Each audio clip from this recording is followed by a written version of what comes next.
पे जरा मैं आपका राय जानना चाहूंगा, पावर ग्रिड और एनटीपीसी दोनों कवर कर लीजिए सर फटाफट जी।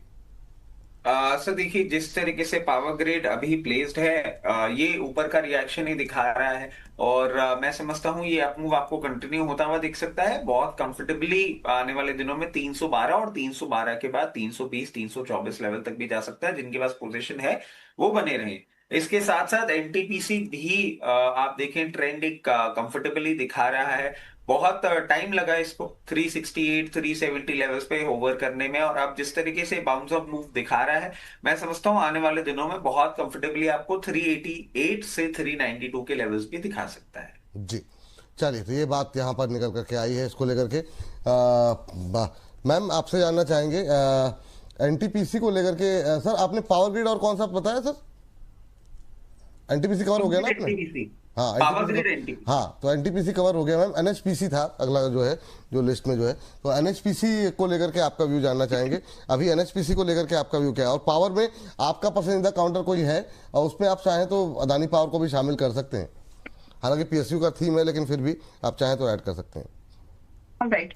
तो एनएचपीसी देखिए, सेक्टर रोटेशन में भी स्टॉक रोटेशन या स्टॉक चर्निंग होती रहती है। सो विद दैट व्यू मुझे तो अभी लगता है कि एनएचपीसी अभी 70 के आसपास, 70 से 71 के आसपास आना बाकी है, और वहां पर आप एक फ्रेश इन्वेस्टमेंट, जिसका रिसेंट सपोर्ट है, इसमें कोई रॉकेट साइंस जैसा व्यू नहीं है, सिंपल जो रिसेंट सपोर्ट है वहां तक की जर्नी इसको करनी है और वहां पे समय भी बिताना है। सो 70 से 68 इज द मैक्स रेंज जहां पर ये थोड़ा और आकर के समय बिताने वाला है, और करंट प्राइस 74 का है। So have patience. अगर आप एनएचपीसी पहले से मिस कर चुके हो या फिर खरीदने का व्यू बना रहे हो तो थोड़ा सा रुक जाइए, आपको 5 से 8% का थोड़ा डिक्लाइन और मिलेगा, वहां पर आप अपने इन्वेस्टमेंट को जो है प्लान कर सकते हैं।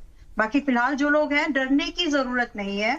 दिस इज रियली समथिंग जो अच्छे चल जाएंगे, तो आप होल्ड करके बैठिए, और अगर थोड़ा बहुत एडिशन करना है तो आप 70 से 68 के आसपास, मैक्सिमम 68 के आसपास कर सकते हैं। दूसरा जो आपने अडानी पावर के लिए स्पेसिफिकली जैसे बात की है, तो पावर सेक्टर में अगर आप कुछ प्राइवेट प्लेयर्स को तर्ज देना चाहते हैं तो अडानी पावर, टाटा का नाम उसमें आएगा, फिर बाद में जाकर के प्रीमियर एनर्जी या फिर वारी का। तो क्योंकि कैपेक्स जिस तरह से चाहिए उसके लिए देखिए, मतलब डिटेल में नहीं जा रहे, बट डीप पॉकेट्स रिक्वायर्ड है, ताकि जितनी भी टेल विंड्स हो रहे हैं, जितना भी मार्केट में अनस्टेबिलिटी है, उसको मैनेज और उसको झेलना। मैनेज का मतलब यहाँ पर टू बी स्पेसिफिक, झेलने के लिए you need to have a deep pockets, और वो सभी के पास नहीं है। तो फिलहाल अडानी पावर, मुझे लगता है कि आप इसमें, इस ग्रुप में आप इन्वेस्टेड रह सकते हो। इसके इस पॉकेट में 143 के आसपास है, फ्रेश लॉन्ग भी कर सकते हैं। जस्ट द आइडिया इज कि 143-45 पर जब आप इसको खरीदेंगे तो आपकी तैयारी होनी चाहिए mentally and financially both, that if by chance अगर 125 पर आए तो डरना नहीं है, क्योंकि इसके अगेंस्ट में आपको जो टारगेट देकर के जाएगा कम से कम 180, और पोटेंशियल है, मतलब जब ये अपने मोमेंटम, अपने पेस पर आएगा तो मतलब it has very good potential. हो सकता है कि 4 क्वार्टर के अंदर में आपको 230 भी दिख जाए, but the nature is very volatile, तो आपको अपनी कैपिटल एक्सपोजर चाहे तो कम कर लीजिएगा। ठीक, ये बात हो गई अदानी पावर को लेकर के। और इसको लेकर के त्यागी जी कह रहे हैं, विपुल सर नमस्ते। नमस्ते आपको भी। कह रहे हैं टाटा पावर में करंट प्राइस पर बाइक किया जा सकता है क्या? अच्छा, ये भी इनका भी नजरिया 1 साल का ही है, तो 1 साल के नजरिए के साथ ये खरीदारी करना चाह रहे हैं टाटा पावर के अंदर। आज टाटा पावर आधा पौना % नीचे जरूर है। करंट लेवल पे क्या सर सलाह देंगे आप बाय करने की? 1 महीने में 9-10% तो चला है, अभी क्या करना चाहिए? मेरे हिसाब से ठीक है, यहाँ पे अभी चला जरूर है, लेकिन अभी भी अगर लॉन्ग टर्म टारगेट देखें तो 440 रुपए तक के टारगेट देखने को मिल सकते हैं। तो ये सब भाव जो है वो बहुत अच्छे हैं, छोटे हैं, और इन लेवल पर लॉन्ग टर्म निवेश की अगर रणनीति बनाए तो आपको बहुत अच्छा मुनाफा मिल सकता है। स्ट्रॉन्ग फंडामेंटल के साथ स्टॉक चल रहा है, बिल्कुल यहाँ पर बाय करना चाहिए। चलिए, ये बात हो गई टाटा पावर को लेकर के। और अगला ट्रेंडिंग स्टॉक्स जो है, अच्छा एक स्टॉक लेके आइए, सुजलॉन। सुजलॉन आज गूगल में ट्रेंड करता हुआ, रीजन बीइंग आज यहाँ पर एक बड़ा ब्रेकडाउन जो है वो देखने को मिल रहा है।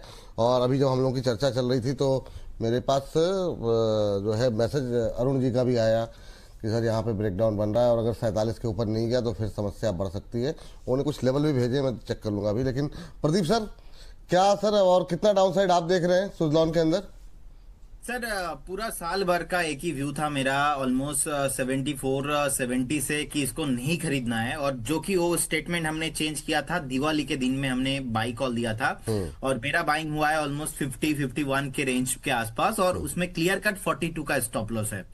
तो और 42 कभी भी ब्रेक होता है तो वो पोजीशन आपको एक बार काट लेना चाहिए, और कहीं ना कहीं अभी फ्रेश बाई लॉन्ग नहीं करना चाहिए जब तक स्टॉक फिर से 51-52 के ऊपर सस्टेन नहीं करेगा। इसमें कुछ भी मोमेंटम नहीं पॉसिबल है। ऑलरेडी स्टॉक का बीच में जो फंडामेंटल चेंजेस हुआ था, एक अच्छा खासा रैली हमने देख लिया है, लेकिन कहीं ना कहीं प्राइस पे कुछ भी मोमेंटम नहीं आ रहा है। तो मैं बोलूंगा अगर आपके पास एक्सिस्टिंग पोजीशन है 42 आपके लिए फाइनल स्टॉप लॉस, और अगर आप फ्रेश भी बाई करना चाहते हो तो लेकिन अभी नहीं, एक बार वेट करके जाइए, पहले इसमें स्ट्रेंथ आने दीजिए, 50 के ऊपर एटलीस्ट सस्टेन होने दीजिए, उसके बाद ही कुछ व्यू बनाएंगे आप। ये बात है। 21 महीने के न्यूनतम स्तर पर इस समय सुज़लॉन का शेयर अपने हाई से करीब 50% डाउन। उफ, ये हाल है सुज़लॉन का लेकर के इस समय। अच्छा और सुज़लॉन वाला बताया नहीं आपने, दूर रहे अभी क्या करें?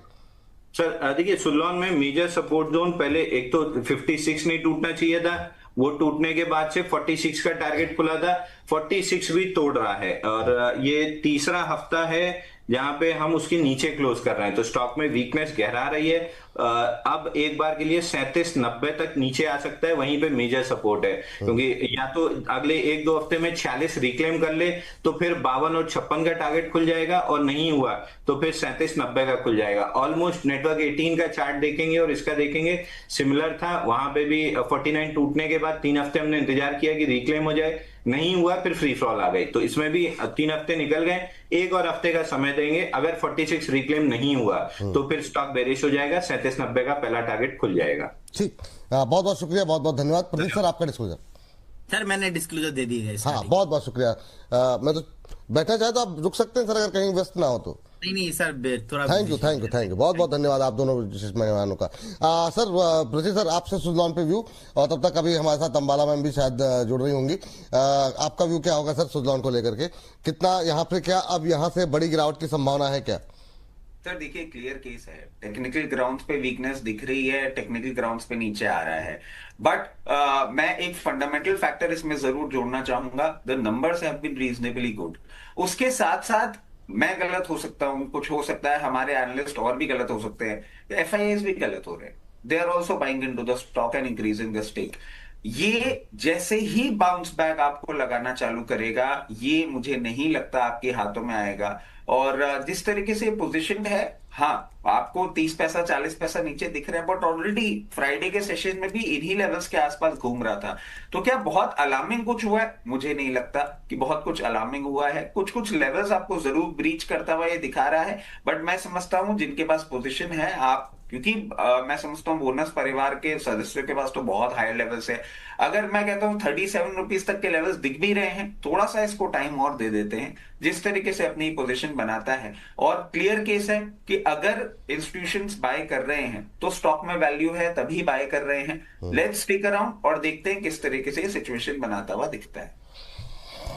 ये बात सुज़लॉन को लेकर के यहाँ पर निकल करके आई है। तो अंबाला मैम भी जुड़ चुके हैं। अंबाला मैम, बहुत बहुत स्वागत है आपका आज की चर्चा में जुड़ने के लिए। संक्षिप्त टिप्पणी आपकी भी मैं सुज़लॉन पे जानना चाहूंगा, क्या यहाँ पर एक बड़ी गिरावट की संभावनाएं दिखाई दे रही है सुज़लॉन में? सुज़लॉन इज लाइक यस, थोड़ा सा आपको वीकनेस इसमें दिखेगी, और ट्रेडिंग लायक स्टॉक नहीं है।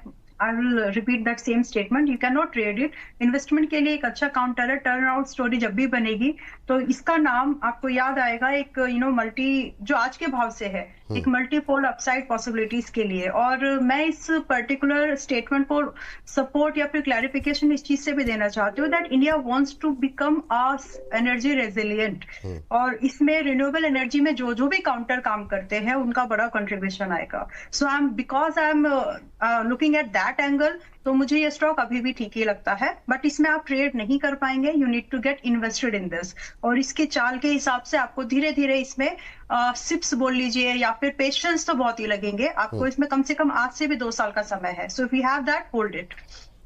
2 साल का नहीं हो, 2 साल का नजरिया तो क्या करें? ये उस लायक आप इसमें ट्रेड नहीं कर सकते, ये इन्वेस्टमेंट के लिए ही